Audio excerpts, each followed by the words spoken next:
of the most important denominations to develop in the 19th century was the African Methodist Episcopal Church, AME, the first predominantly black denomination founded by and for blacks.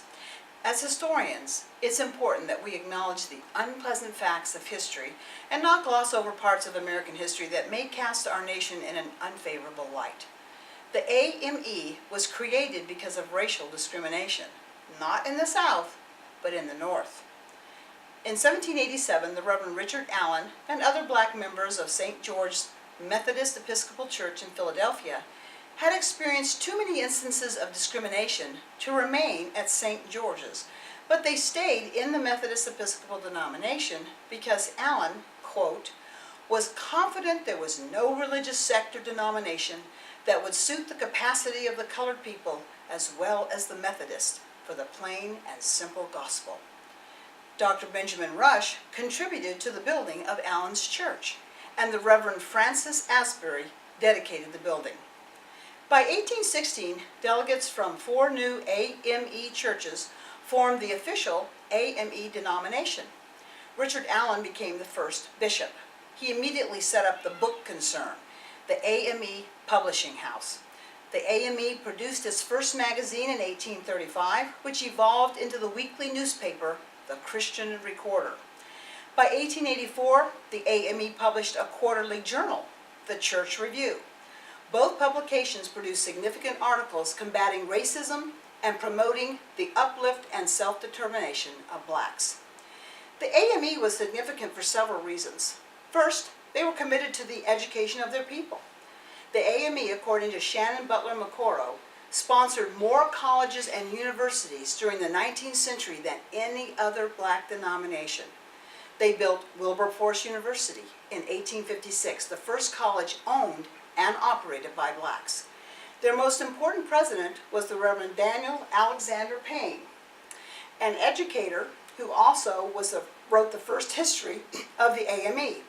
The AME became the first black institution to create, support, and sustain institutes of higher learning for blacks.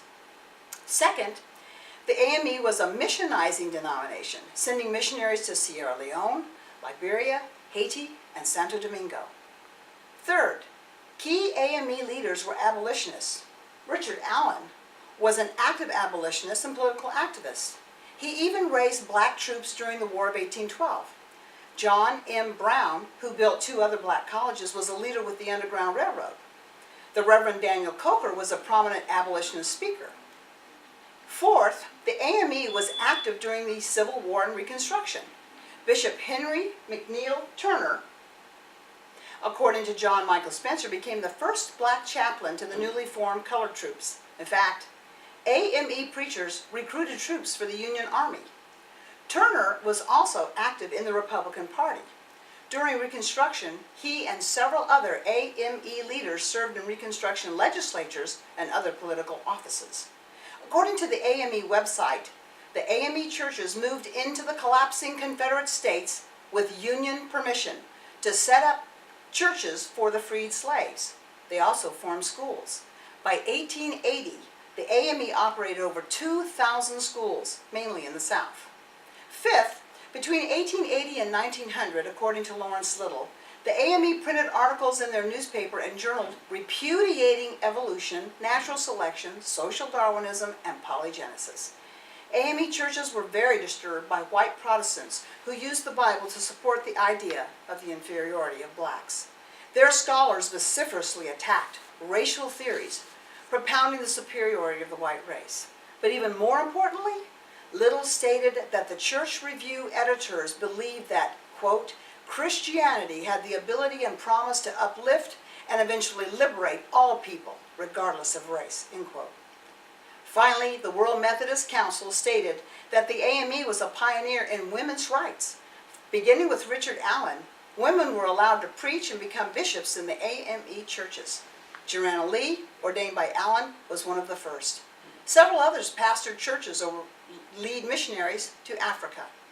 Today, the AME has over 8,000 congregations with 2.5 million members on 4 continents.